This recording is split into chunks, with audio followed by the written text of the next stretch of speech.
Assalamualaikum warahmatullahi wabarakatuh.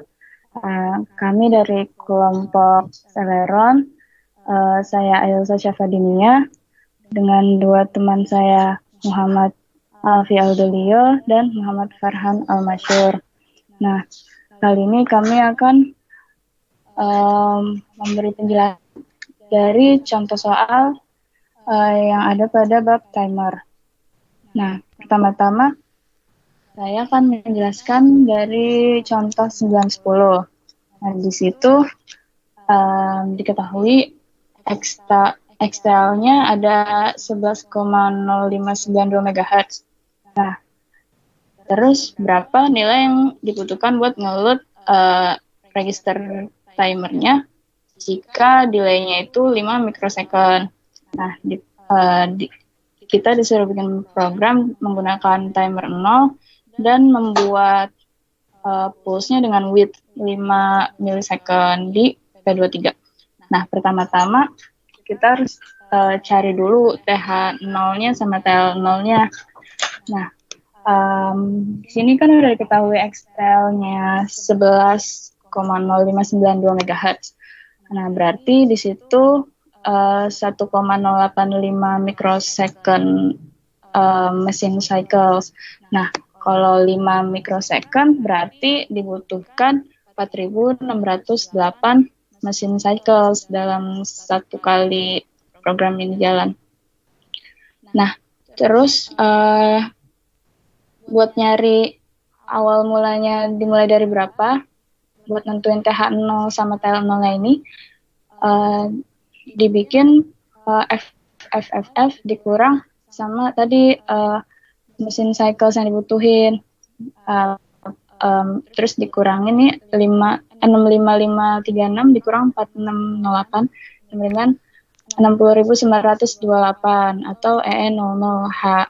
Nah, berarti di sini dapat TH0-nya EE dan TL0-nya 00. Nah, langsung aja ke programnya. Di sini ada clear P23 karena di situ nanti bakalan jadi tempat naruh pulse-nya. Kemudian move T-mode 1 berarti menggunakan timer 0 dengan mode 1. Selanjutnya TL0-nya tadi diisi 0 dan TH0-nya diisi EEH. Selanjutnya set B P23 buat ngeset jadi high. Kemudian set BTR 0 buat mulai. Nah, di sini again ada loop. Nah, di sini tuh ada TF0 atau timer flag. Jadi nanti kalau misalkan udah nyampe FFFF, dia bakalan keulang lagi dari 0 dan nyimpen nilai 1 di timer flag-nya ini. Nah, kemudian clear TR0, clear TF0 buat clear P23 buat nge-stop.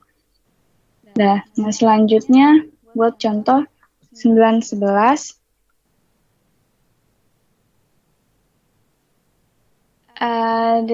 Contoh 911 ini diketahui XTL-nya itu 11,0592 MHz. Kemudian disuruh bikin program dengan wave 2 kHz frekuensinya di pin P15. Nah, di sini mirip pembahasannya sama yang tadi example 910. Cuma di sini karena diketahui frekuensinya, maka pertama dicari dulu periodenya. Nah, di sini kan periode itu 1 per frekuensi, jadi didapetin 500 mikrosecond. Nah, kemudian pulse yang width-nya dari pulse itu adalah setengah dari periode, maka 250 mikrosecond. Nah, kemudian juga dicari kita ETL dan TH-nya itu dimulai dari berapa. Jadi FFFF dikurang tadi 230 yang didapetin dari 250 dibagi 1,085. Nah, didapetin FF1A. Jadi TL-nya 1A dan TH-nya FF. Nah, di program kemudian nentuin kemot, timernya 1, moodnya 1. Nah, kemudian diisi TL1-nya 1A dan TH-nya FF. Kemudian set BTR1 buat mulai. Di sini sama seperti pembahasan yang di 9-10. Di sini ada loop yang terdapat timer flag-nya juga. Cuma bedanya di sini pulse-nya dilakukan di P15. Nah, tadi waktu yang dibutuhkan ini sebanyak 250 mikrosecond tadi. Oke, sekarang kita lanjut ke program yang kedua, program 9/17. Di sini ceritanya kita mau bikin sinyal yang bentuknya itu square.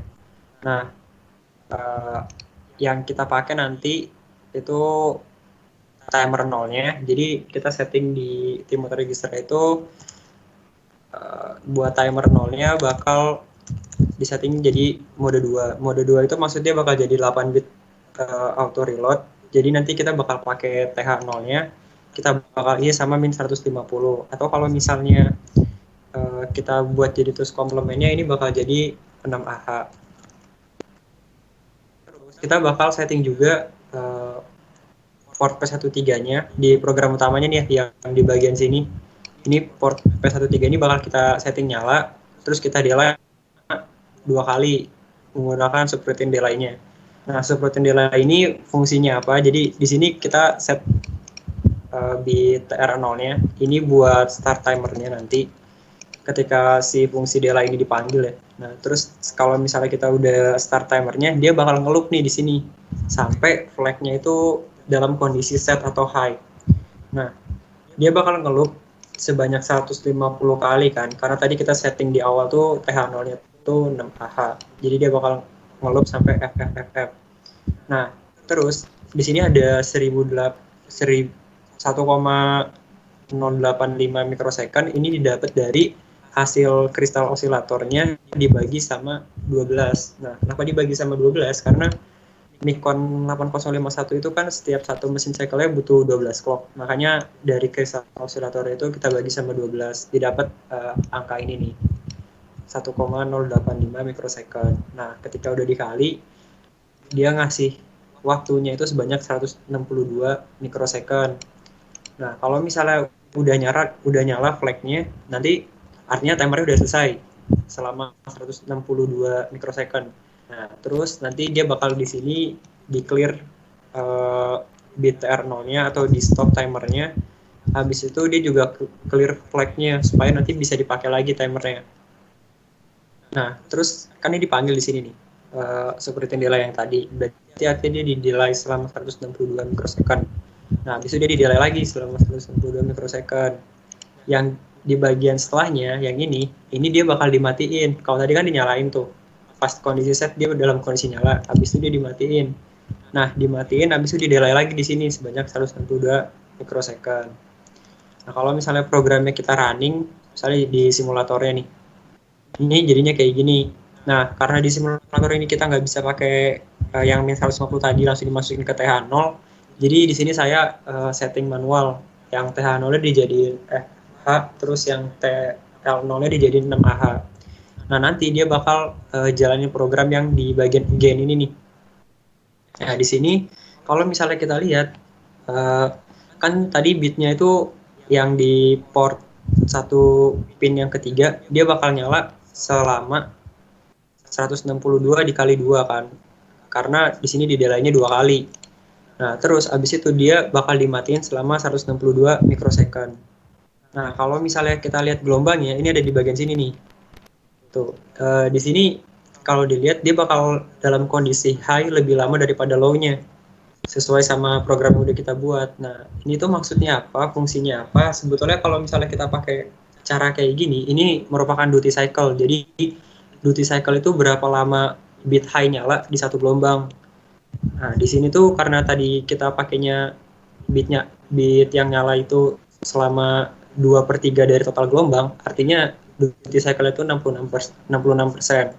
Nah, kalau misalnya diterapin ke LED, duty cycle ini bisa dipakai buat atur brightness dari LED. Jadi kalau misalnya duty cycle 100%, artinya di dalam satu gelombang itu bakalan ada di satu gelombang itu dia gelombangnya bakal high semua. Nah, kalau misalnya high semua artinya lampunya bakal nyala terus kan. Tapi kalau misalnya duty cycle kita buat 66%, lampunya itu bakal berkurang keterangannya jadi 66%, brightness-nya turun gitu. Oke, lanjut ke nomor selanjutnya yang terakhir yaitu example 918. Nah, untuk example 918 ini kita akan menggunakan external counter, gimana ya? External input dari untuk di T1-nya.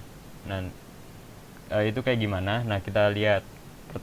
Pertama-tama kita ubah keyboardnya terlebih dahulu. Jadi kita akan menggunakan external push. Nah, itu di counter 1 mode 2 seperti itu. Jadi ini menandakan bahwa kita akan menggunakan external push. Terus pertama-tama kita mengclearkan TH1 terlebih dahulu. Terus kita menggunakan port 3.5, di mana port 3.5 ini merupakan input dari T1.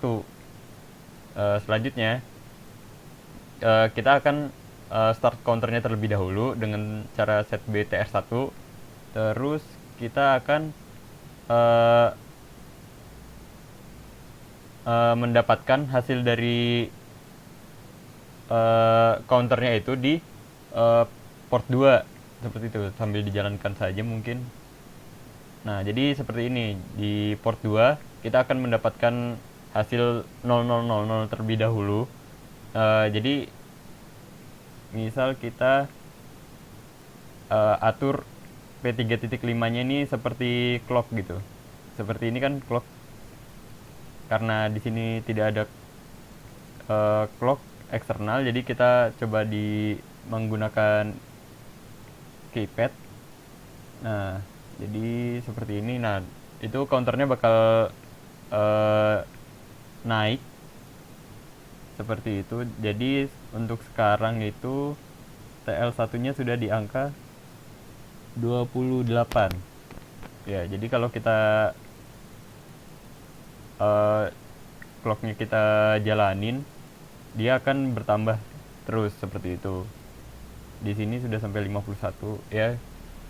Nah, ini akan berhenti apabila sudah di angka desimal 255 atau FF hexa.